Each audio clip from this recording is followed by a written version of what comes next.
Hello friends, welcome to my new YouTube channel. আজি মই আপোনালোকৰ আগত এটা সিম্পল ৰেচিপি শেয়াৰ কৰিম বুলি ভাবিছো।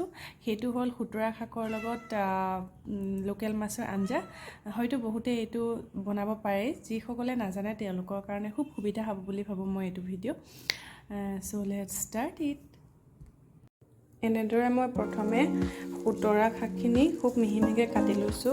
তাৰ পিছত ইয়াত বিলাহী দি দিছো, বিলাহী দি তাতে আলু এটা সৰু মিডিয়াম সাইজ আলু দি দিছো, তেতিয়া তৰকাৰীখন খুব ধুনিয়া হয়। এনেদৰে মই তেল দি ললো। তেলখিনি গৰম হোৱালে ৰব লাগিব অলপমান। ইয়াতে মই পিয়াজো ৰেডি কৰি থৈছো।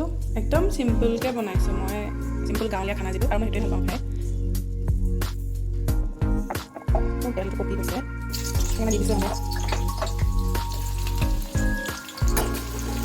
মই এটা কথা কৈছো, ইয়াত জলকীয়াও দিব পাৰে। মই দিছো জলকীয়া অলপ, কিনা জলকীয়া দিছো। আপুনি জলকীয়াটো পৰিমাণে খাই আৰু ইমানটো হিচাপত দিব। তাৰপিছত এনেকৈ মই পিঁয়াজখিনি ৰঙা হ'লে অকণমান দি দিম।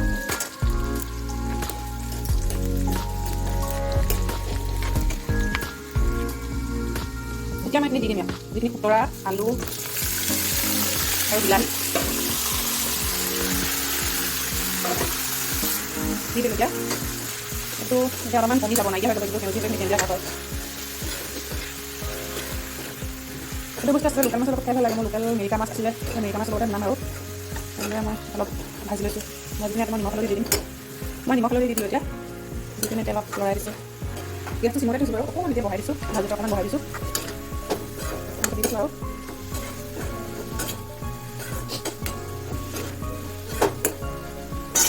এতিয়া মই অকণমান লৰাই দিম অলপ সময়ৰ কাৰণে। এতিয়া গেছটো আপুনি বুলি ওলাই গৈছে। এতিয়া গেছটো মানে এনেকৈ অলপমান চিমত দি দিব, নহ'লে মানে কি হ'ব, আলুটো দলি লাগি যাবতো। সেইকাৰণে গেছটো চিমত দি দিছোঁ। আলুটো সিজিব লাগিব। চাওঁ এতিয়া মই কি হৈছে।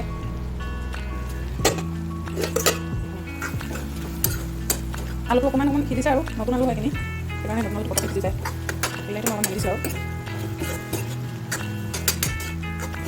আৰু অকণমান সময়ৰ কাৰণে মই ঢাকি দিওঁ। ঢাকি দিছোঁ, ঢাকি দি এতিয়া চাইছোঁ কিবা হৈছে। আলু সিজি গৈছে। মই এতিয়া অলপ পানী দি দিওঁ। পানীটো উতলাব নিদিলে ভাল আৰু মোৰ নাছিলে, মই ঠাণ্ডা পানী দি দিছোঁ। পানী দি দিছোঁ অলপ বেছি পৰিমাণে দিছোঁ, কাৰণ তেলটো উতলিব দিমতো। তাৰপিছত মই ইয়াত মাছ যিটো থৈছোঁ দিবলৈ দি দিম।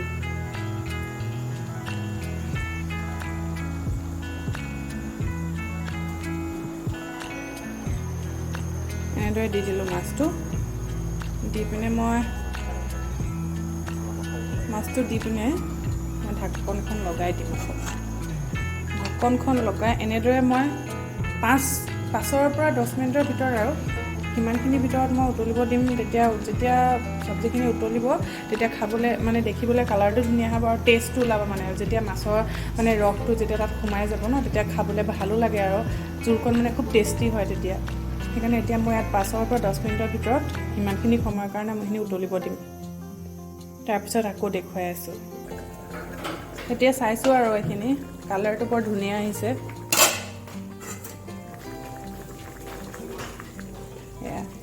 আলুবোৰ অকণমান ভাঙি দিব লাগে, তেতিয়া খুব ধুনীয়া হয় তৰকাৰীখন।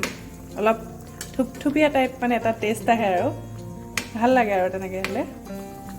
অকণমান ভাঙি দিব লাগে আলুটো। এতিয়া লাষ্টত আটাইতকৈ মানে ইয়াৰ যিটো টেষ্ট উঠাব পৰা বস্তু, সেই বস্তুটো দিব লাগিব। এতিয়া লাষ্টত মই ৰেডি কৰি থৈছোঁ বাৰু। সেইটো হ'ল অলপ আদা নহৰু খুন্দি থোৱা দি দিছোঁ। জলকীয়াটো ইয়াতে খুন্দি দিব পৰা যায় আৰু, কিন্তু মই আগেই দি দিলোঁ যে জলকীয়া 3টা মই দিছিলোঁ আমাৰ জোখত আৰু, সেইকাৰণে এতিয়া মই অকল আদা নহৰু পেষ্টটো দিছোঁ হ'ব সময়ত। তাৰপিছত এইখিনি আৰু অলপমান সময়ৰ কাৰণে মই উতলিব দিম। আৰু অলপমান সময়ৰ কাৰণে উতলিব দিলে আৰু খাব পৰা হৈয়ে যাব। অকণমান মই আলুটো ভাঙি দিছোঁ।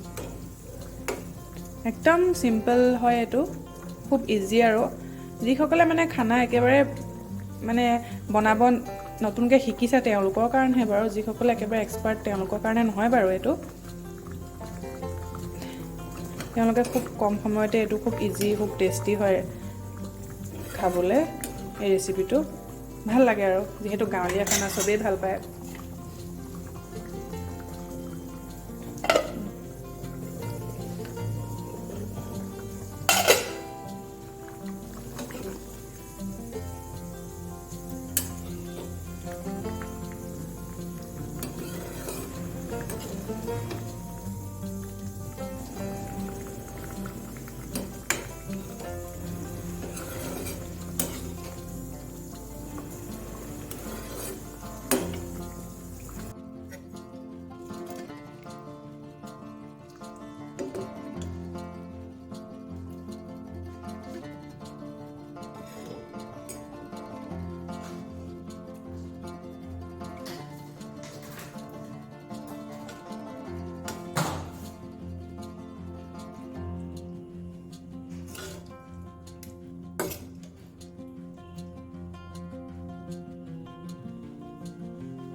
আজি মোৰ ভিডিঅ' ইমানেই আছিলে যদি আপোনালোকে চাই ভাল পালে so please like comment and subscribe কৰি দিব মোৰ চেনেলটো আৰু যদি ভাল পায় শ্বেয়াৰ কৰি দিব থেংক ইউ